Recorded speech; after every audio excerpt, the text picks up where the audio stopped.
Autumn 1814. Napoleonic France has surrendered. Europe has been left exhausted and deeply divided. In the midst of this chaos, a small nation was caught in the crossfire of empires. Switzerland would not be the same if it weren't for one man. Not a general, not a king or an emperor, but a diplomat. His name, Ioannis Kapodistrias. This is the story of Swiss neutrality.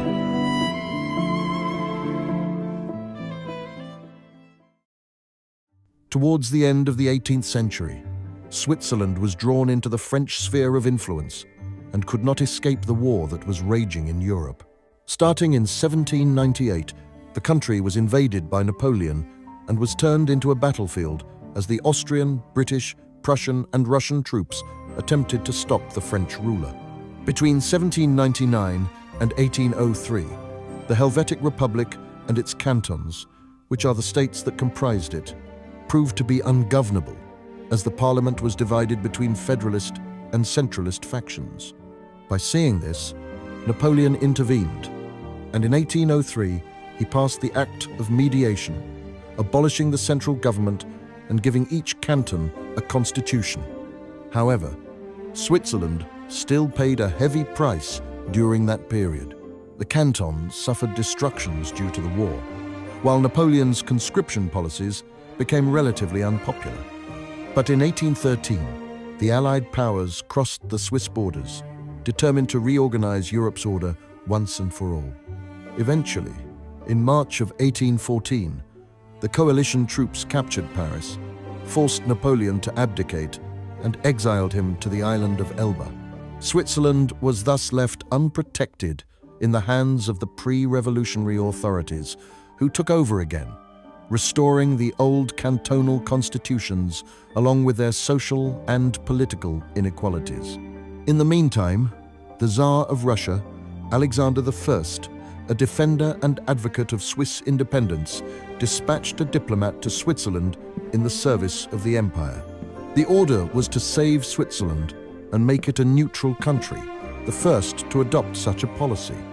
It would function as a buffer state that would potentially prevent French aggression and promote peace.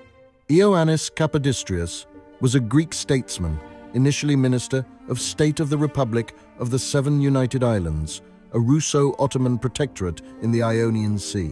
His methodical political actions were soon noticed by the Russian Empire, who invited him to St. Petersburg after the fall of the islands by the French. Within 5 years, he successfully climbed the ranks of the Russian government, becoming a key diplomatic figure in the political stage. Between 1813 and 1814, he encouraged the cantons to sign a federal contract that would unify the country. A difficult task to accomplish, as each canton had its own interests. Driven by extraordinary determination and strength of conviction, Capodistrias managed, after 10 months of negotiation, to persuade the cantons to cooperate for the creation of the Swiss Confederation. Capodistrias's Geneva secretary, Eliamy Béton, writes in his biography, "Born in a weakened, divided republic, familiar with the language of popular passions, Capodistrias was perfectly at ease in the clash of sides that beset the Helvetic Republic at that time.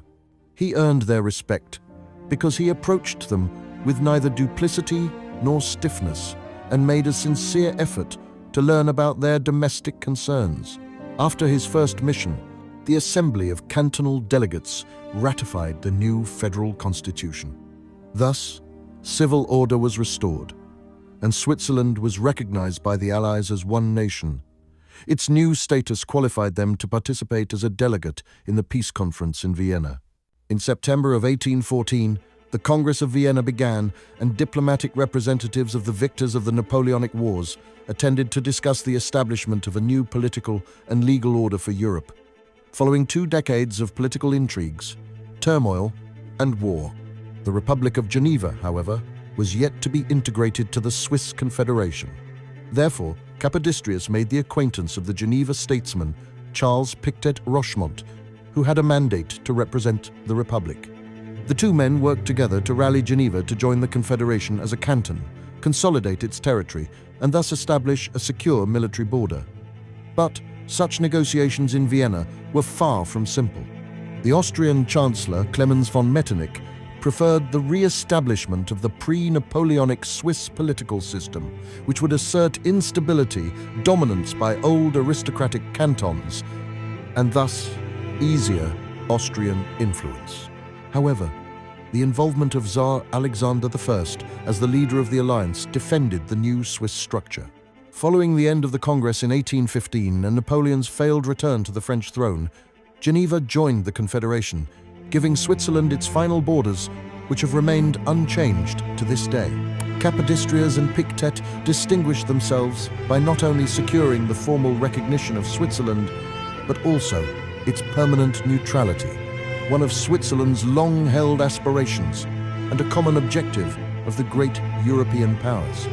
Charles Pictet de Rochemont reports to the Geneva Parliament at the end of his mission. Of all those with an interest in our success, nobody acquitted himself with more consequence, goodwill and intelligence, and to greater effect than Count Capodistrias. I met him 92 times and always found him true to himself, a most excellent guide, a most excellent advisor, and tirelessly patient, though what was happening in Switzerland frequently gave him just cause to give up in disgust.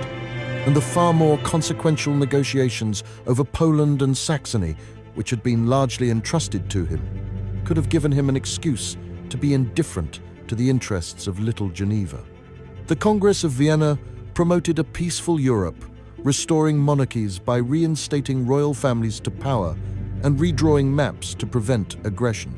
Meanwhile, the conservative policies of Chancellor Metternich and the formation of the Holy Alliance between the victors deemed any revolutionary idea, including nationalism and democracy, a threat to the continent's stability, even though multiple European nations were still under the shadow of empires.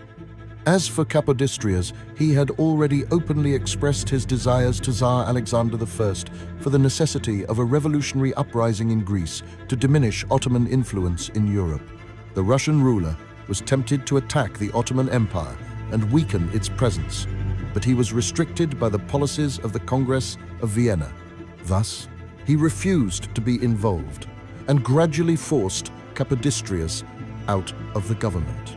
Capodistrias retired to Geneva until January 1828, when the revolted and partly established Greek nation chose him as the first governor of Greece. His diplomatic skills achieved the formalization of the Hellenic state in a conservative European continent and started to reconstruct the new country, attempting to befriend the opposing parties. However, the influence of the great powers and the political instability that existed among localists made him controversial. As a result, the statesman, who had a prominent role in Switzerland's institutional reorganization and asserted the country's permanent neutral status, was tragically assassinated in 1831. Today, Switzerland continues to be the symbol of independence, peace, and stability, representing an alternative path in global affairs that is against individual political interests and violence.